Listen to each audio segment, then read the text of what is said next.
Hello everyone, welcome to my channel.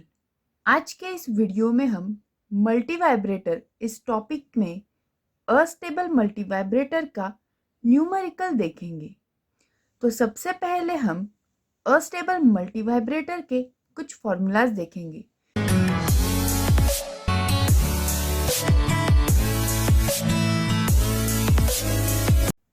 Astable multi vibrator, सबसे पहला formula है T on, जो कि होता है 0.693 R1 plus R2 into C.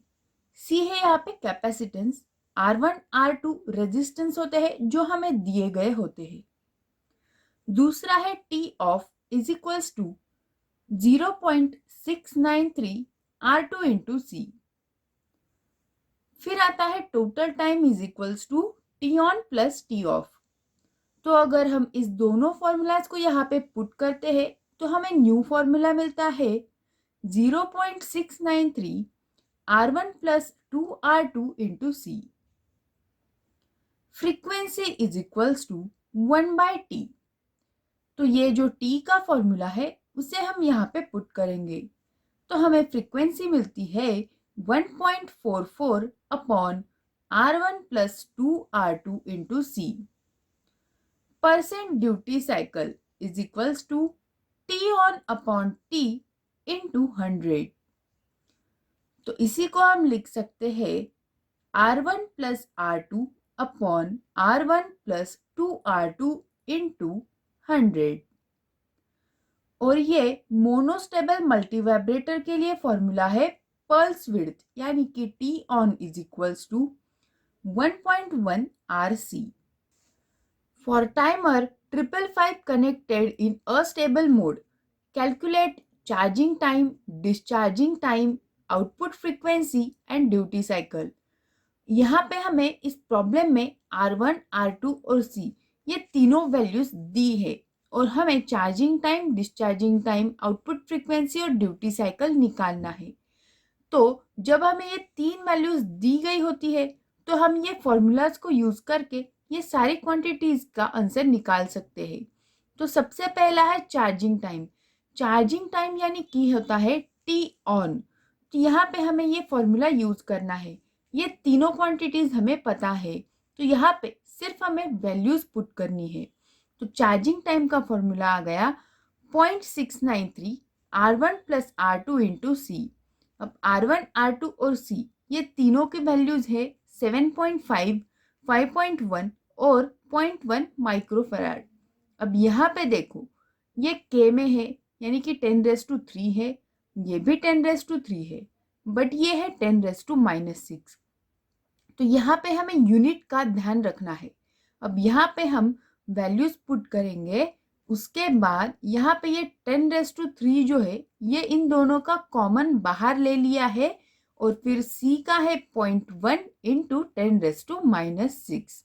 तो इस तरह से सारे वैल्यूज को सेम यूनिट में हमने लिख लिया है और अब इसका हम आंसर निकालेंगे तो वो आता है 0.873 मिली सेकेंड्स। उसी तरह से नेक्स्ट है डिस्चार्जिंग टाइम, यानी कि होता है T off is equals to 0.693 R2 into C.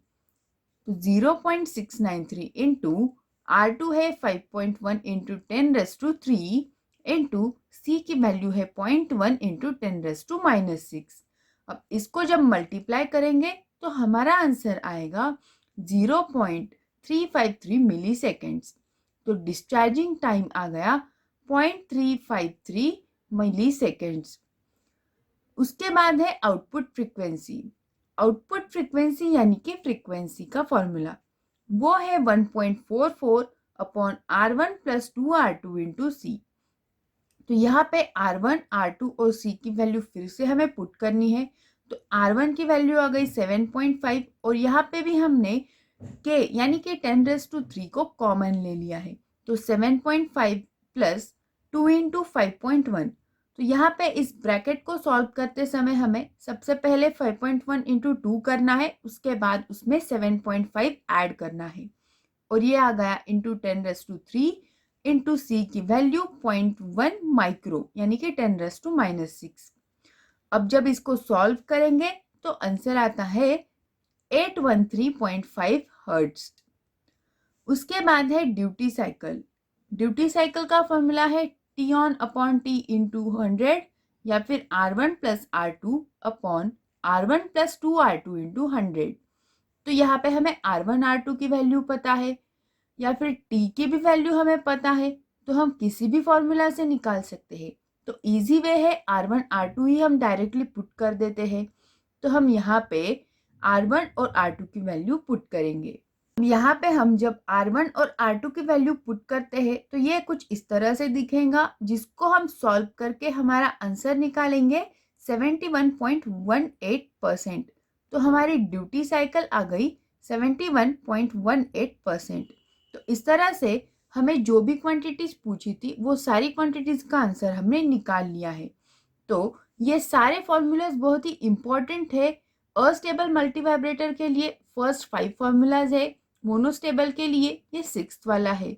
तो ये सारे आपको याद करना है, क्योंकि एग्जाम में सेम टाइप के क्वेश्चंस होते हैं। R1 R2 और C की वैल्यूज अलग अलग होती है, बट हमें क्वेश्चन में ही दी जाती है। बस हमें उसका आंसर निकालना है, जहाँ पे ये सारे फॉर्मूलाज इंपॉर्टेंट है और R1 R2 और C की वैल्यूज इन फॉर्मूला में हमें पुट करनी है। तो अगर आपको इसमें कुछ डाउट्स या क्वेरीज है तो आप कमेंट सेक्शन में ज़रूर पूछें। वीडियो को लाइक करें, शेयर करें और चैनल को सब्सक्राइब भी ज़रूर करें। Thank you.